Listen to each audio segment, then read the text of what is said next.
mandek. Ayo mandek.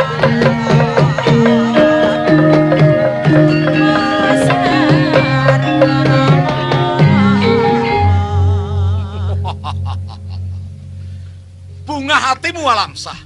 Kowe bisa lolos saka pakunjaran. Inggih, Paman, mesti kemawon jer kula menika mboten tumindak lepat nang panjenengan tumindak sewenang-wenang, Paman. Oh, ngerti aku aku saged saiki. pikantuk pitulungan. Wong sing tumindak bener kuwi mesti ana sing mitulungi. Menika ketang wujudipun mboten pakra piyayinipun ning menika ingkang ngayomi kula. Sakarepmu nggonmu bakal ngucap.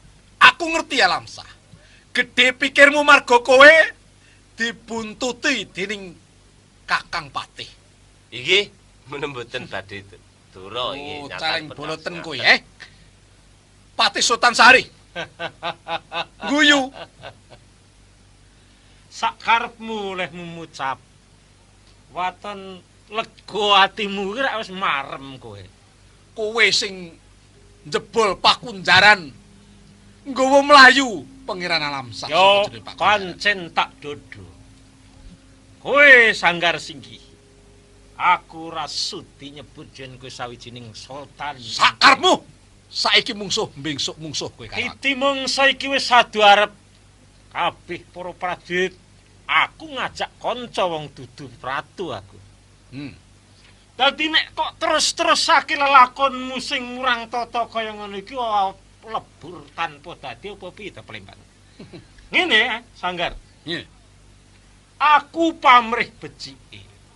Aku ora ngajab akeng banten wong-wong ing Palembang.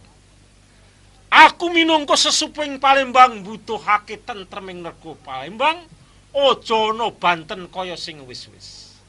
Nek pancen kowe ora kepanjingan setan, ora kepanjingan iblis, kowe kudu eling.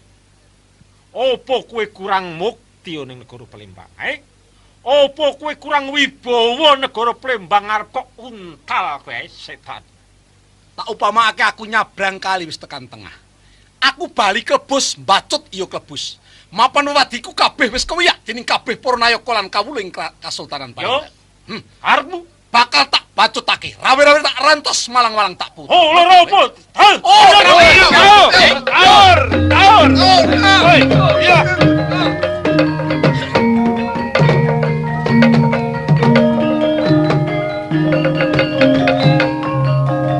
Ayo semikir.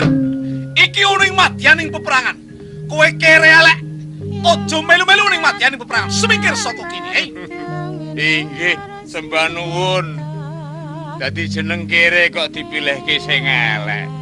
Nggih, barese niku ngeten lho, Kanjeng Sultan Sanggar Pamujan. Sanggar Pamujan. Ya, jeneng Sanggar Singgih. Oh, inggih. Nuwun sewu.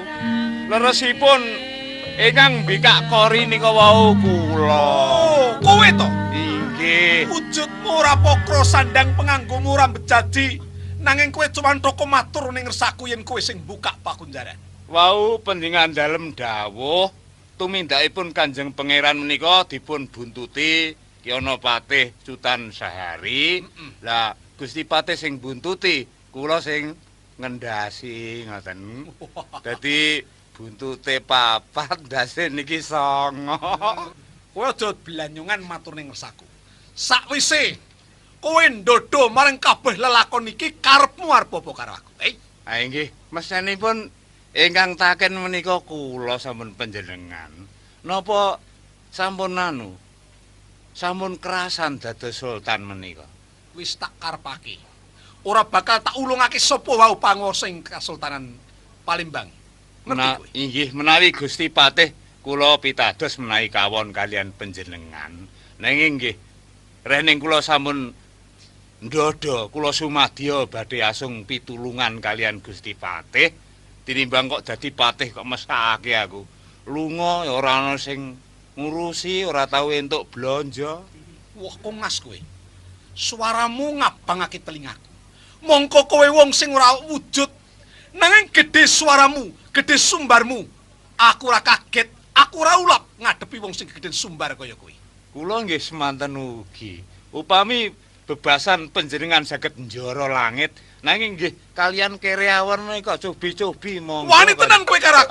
Oh, rampung nyawamu kowe. Lah, Ayo. Ayo kamu. monggo. Kowe opo aku sing mati, Pun sekecaken pundi sing dipilih. Monggo mangantem. Ojo edan. Saking mburi napa saking ajeng. Mang milih. Iki mau opo iki, Lho, Tak tawani pedang kowe beleng niku bae. ngeten lho Kanjeng Sultan Warneng. Sampeyan mboten susah ngantemi kula. Angger sampeyan niku kuat njunjung klapa kula niki mawon, kula kawon kalih jenengan. Wirang. Klapa kalih niki lho. Wirang aku. Aku satrio. Aku peperangan yen ora kewales aku isih. Yen pancen padha prawira kowe karo aku, ayo walsenan. Oh, nggih. Kula nggih semanten ugi. Wis dadi wong niat wani natai nggih kedah ingkang sayektos. Samenika rening panjenengan boten purun njunjung dhateng klapa kula. Cobi mang tampani klapa kula niki. Ayo tamakno legane ati kowe. Lah, monggo.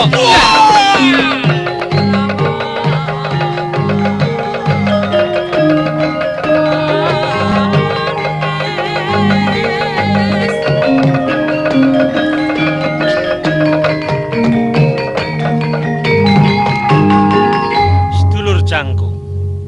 Pun wangsul Kanjeng Pangeran Sanggar Singgih. Kok wangsul kepiye? Wangsul Bali dateng jaman kelanggengan. Tembungmu kok kaya nganane. Ayo wong digdaya iki panjen. Pitados kula. Inggih, Patih. inggih. Wah, Wontenipun pawongan nami Jangkung ne jebul sekti saestu. Menika inggih anu kok. Gusti Patih menika inggih dereng rampung, menika taksih wonten sumbering perkawis menika taksih wonten. terus kepiye ning aku pancen wis percaya marang kowe. Iki lelakon iki kepriye bisane tentrem Palembang? Inggih taksih wonten bebanten setunggal malih menika. Sapa meneh? Lho, kok sapa meneh mesenipun langkung pono panjenengan. Gusti iya. Kanjeng Sultan Sepuh menika garwanipun rak garwa sambungan to. Ya kelingan nganti kabeh Nggih, turunan. menika Heeh, iya. asmanipun ingkang Supe kula. Ingkang garwa sakmenika.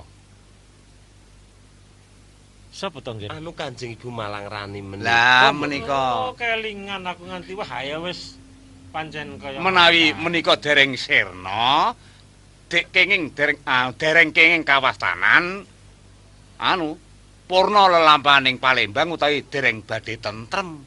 Jalaran manut reh dawuhipun Kaya ngono. Sunan Kali pager mangan tanduran menika inggih menika. Kanjeng Pangeran piyambak menika pageripun mesti ning Jaganegara dumadakan malah badhe niyungaken negari. Kapara piyambakipun sumrakah kepengin dados ratu mekaten. Oh kaya ngono. Ya sedulur Jangkung lan prayoginipun Wapatih. Inggih. Menawi saestu sumbere perkawis menika dhateng Ibu Malang Rani. Ketang kados pundi kula ugi tegel dhateng Ibu Malang Rani. Iya ngeten Mangke nggih. kula badhe murba iki. Menika monggo kemawon rening menika iki kaptang Ibu namung Ibu sambetan. Monggo. Nggih mangke dipun larasaken kalian kawontenan lepatipun menggaing negari Palembang. Ayo Jangkung kowe tak kanthi. Monggo, Kanthi Kanjeng kasotan. Pangeran.